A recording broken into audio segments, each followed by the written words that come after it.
And good afternoon. Welcome into Market Talk for this Tuesday, February 22nd. Great to have you with us once again. Thanks for joining us and making us part of your day. I'm your host, Jesse Allen. Find us online, markettalkag.com. That is our home on the web, markettalkag.com. Find us Facebook, Twitter, Instagram. All of our social media links are there. All of our streaming sources, everything is online at markettalkag.com. As we take a look at the market trade today, it has been a wild day in the markets coming back from the 3-day holiday weekend amid all of the Russia-Ukraine tensions. We have a lot to discuss. Joining us today to talk about all of it, our good friend Bill Biedermann with agmarket.net is on today. Bill, great to catch up with you on a pretty busy Tuesday. A lot of green on the screen in the grain markets tied to this Russia-Ukraine situation. And wheat ended up being our upside leader today. Some really impressive gains. Chicago, Kansas City wheat on the backdrop of what's just a real volatile situation right now. Boy, Jesse, you sure said that correctly. It's we going into this weekend. The market kind of preempted itself about 2 to 3 weeks ago and had a fine, pretty good rally. But then last week we kind of went into some consolidation on a few of these markets, just waiting to see what was going to happen. Most people thinking, he'll never do it. He's not that crazy. Here we are, sharply higher. He is that crazy. And the question will be, how does the world react to this? I mean, so far, he was pretty measured in what he did, going into two regions where there's been civil war and mostly Russian control for a long time, and now saying, okay, we won the civil war. They're independent states now. How does the West respond to that? If we go crazy and sanction him 100%, we'd have no bullets left to shoot if he goes further. But they're laying down some pretty hard sanctions right now, and they say they've got more to go if he does cross beyond the two regions that he's talked. Well, and those sanctions, and I know President Biden speaking this afternoon about some of those, but a lot of it financial markets driven for Russia, banks, elites, energies. I know Nord Stream 2, that's been put on hold through Germany. But you look at the backdrop of this situation. I know a lot of traders worried about the potential impacts on trade out of the Black Sea region. And it feels like that was probably reflected with the big move in winter wheat today. On top of that, we saw a sale to Nigeria of winter wheat that I was a little bit surprised by. Nigeria is not somebody we normally see come to the U.S. for wheat very often, but I wonder if that's a precursor of what could be to come because of what's going on in the Black Sea region. Well, I think it is. I think the freight rates are starting to get to the point where it's going to shift some business towards our shoreline. And I think that that'll be the big thing that could be in our favor. Right now, I did talk to a Russian consultant that we have, and he said that at this point in time, it looks like all exports are going to continue flawlessly out of the Black Sea region. The problem is that the freight rate, the insurance is just going crazy on these vessels. So, if we see any Navy action, stopping, slowing down ships, doing inspections, things like that, then forget it. All the business will be so expensive to do. They'll just come to our shores, which will be great for us. It'll be great for Canada, things like that. Typically in an environment like this, obviously I don't speak out of terms of experience because I don't think we've ever really seen anything that could escalate the way we're seeing this now. But, the old rule of thumb is food and fuel, right? That's what you want to own, and water, right? Go to the store and buy water. Those are the things that are going to be of value right now. The things that won't be of value are investments like the stock market, risk off for the stock market. And that's showing up today too with a sharply down day. Very, very true. And I wonder as a farmer, as a rancher trading in ag markets right now with just all this volatility, it's got to be fairly tough to navigate these markets. But at the same time, we've preached this a lot on the show: staying disciplined and working with your targets and your operation and looking at your cash flow needs. That's what it's all probably going to fall back on right now, trading in this volatile market environment. Jesse, this is actually a godsend. I mean, at least for the way we've been going about the marketing. So we laid in, floors or option positions that either lay in a floor and a ceiling or just a floor, or we sold cash and we replaced it with options. So what we're doing today, we started last week rolling those positions up, taking a loss on an option of maybe 30 to 50 cents, but gaining $1 to roll that up. And we still have a floor now at a much higher price, and we have a ceiling at a much higher price. Customers are ecstatic about this. This is a phenomenal opportunity for agriculture right now. If you don't sit on the sideline and just think about it, you need to have an action plan and you need to implement. Knowledge without action is worthless. You can't make money unless you have knowledge and you take action and you take the risk and you put a position on. That's the only way you can make money. Whether it's buying a farm or managing the land, the crops that land can produce. Well, I had some interesting conversations at the Northern Corded Soy Expo at Fargo yesterday, looking at that acreage battle coming up. And I think with markets and prices like this, it's even going to fuel more to the fire here of this acreage battle. I mean, we look at corn, for instance, old crop cords, 672.5 on the May contract today.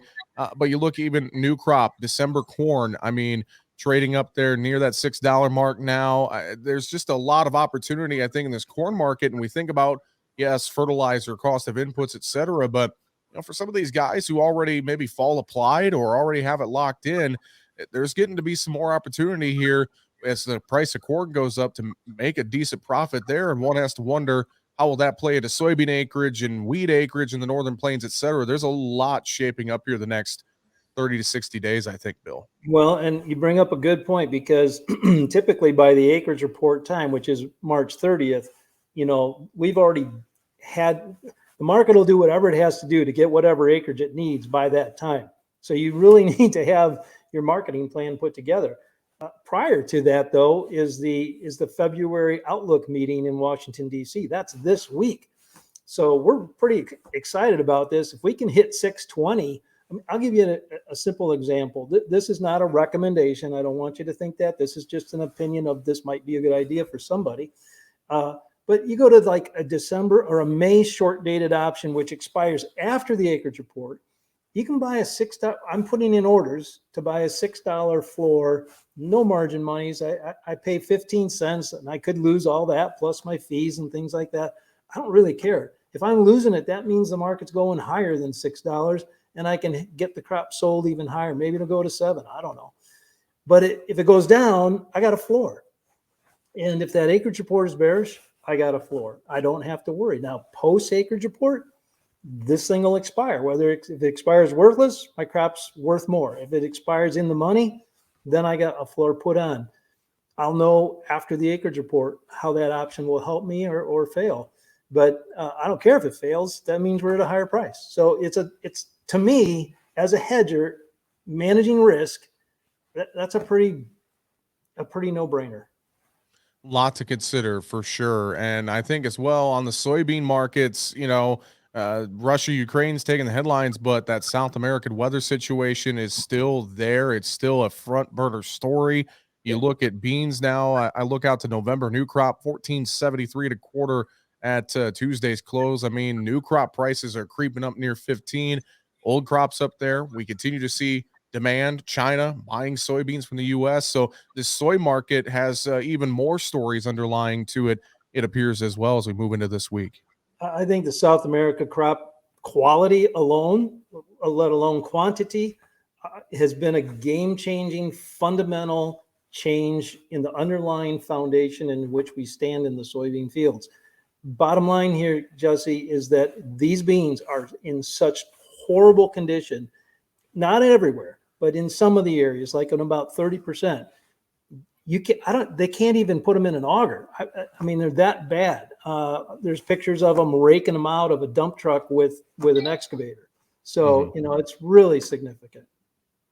Well, and it's something to watch very, very closely as well. And I just think you laid out some good thoughts there and some good opinions on marketing, but just price levels we haven't seen. And I know there's some people in the camp that they think things are going to go much higher. That I've heard some rumblings of $17 soybeans, $18 soybeans, $7 corn. What do you think it would take for us to get there? Would it take more escalation in Russia, Ukraine, or something else underlying in this market? I don't think so.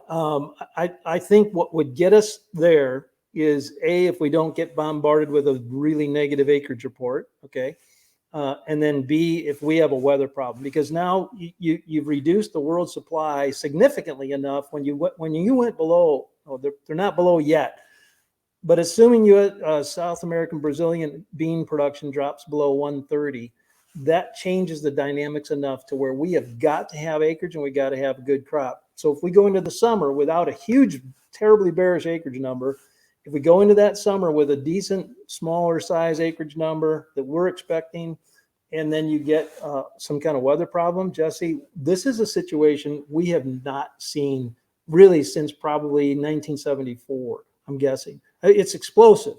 And then you add the inflation in, which we also had in the 70s. It's very difficult to say what a commodity is worth. I don't know how much time we have, but I'd love to share one thought. Yeah, please do. Okay, great.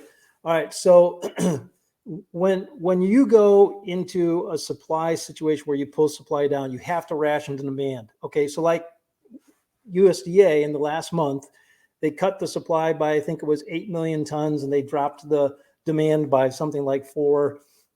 So the net was a decline in world carryover, but you got the room to pull that demand down with higher prices to a certain extent.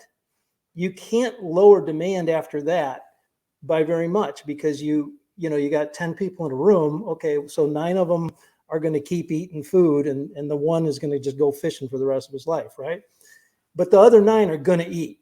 And so if you take that supply down to where you can only feed 6 people, and there's 9 people that want the food, that's when the market becomes inelastic. And so if we go into this summer and we have a weather threat, we would be in that kind of a situation. And then those 9 people that want it get fear driven into them and say, I've got to have it to keep my people and my social status, not social status, my society stable. And those governments could come in and just, really drive this market. In that situation, the only way out of it is to boost supply, but that's not going to happen for another 6 months. So we could be looking at a situation where we could see intervention like we did back in 79, 80, 81, and when we had that embargo. That would be terrible.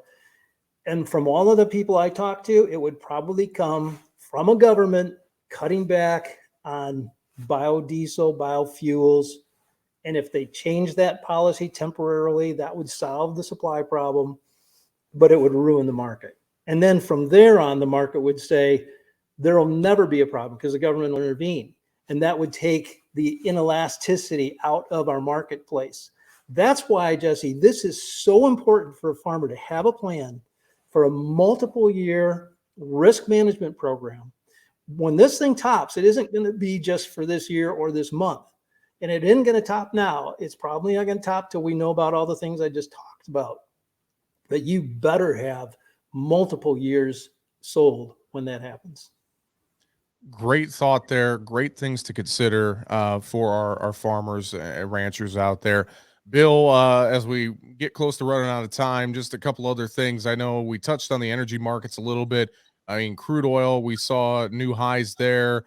You're watching the financial markets. You mentioned stocks are taking a beating today.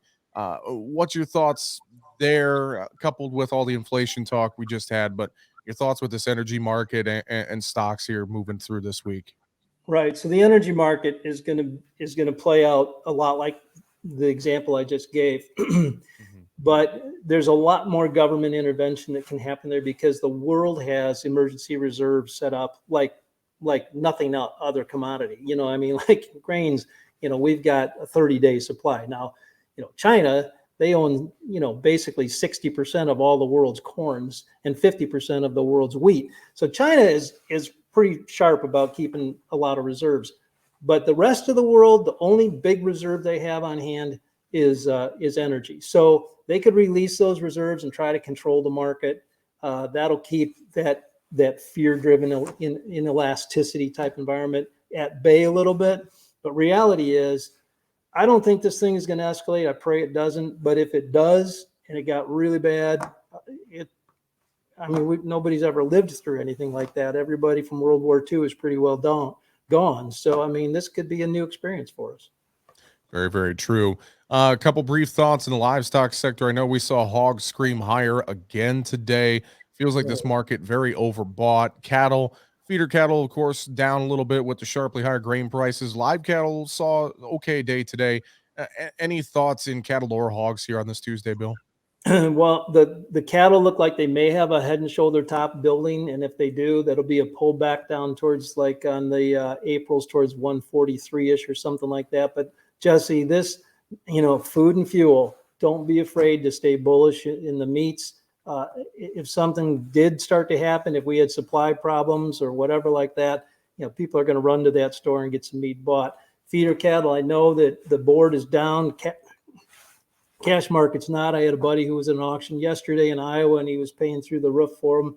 But he said it doesn't matter. We can make money on these cattle. So we're buying them, and we're going to keep buying them, and we're going to keep feeding them. There's money in it. The meat market is going to be good at least until this summer. Well, Bill, I know if producers need some advice with those marketing plans that are also important right now, I know they can reach out to you and the team there at agmarket.net. Check you guys out online or on your app as well. A lot of great resources there as well, isn't there? Yeah, and we appreciate everybody that's been getting a hold of us. It's a great group of guys that we got here working with you, and we would enjoy an opportunity to visit. And give them a call, 844-AG-MARKET, or go online, agmarket.net. With that, Bill Biedermann, appreciate the time on this Tuesday, sir. Thank you so much. We'll talk to you again soon. All right, Jesse. Thank you. Bill Biedermann with agmarket.net, our guest today on Market Talk. That's going to do it for this Tuesday, February 22nd edition of the show. Find us, markettalkag.com. I'm Jesse Allen. Have a great afternoon.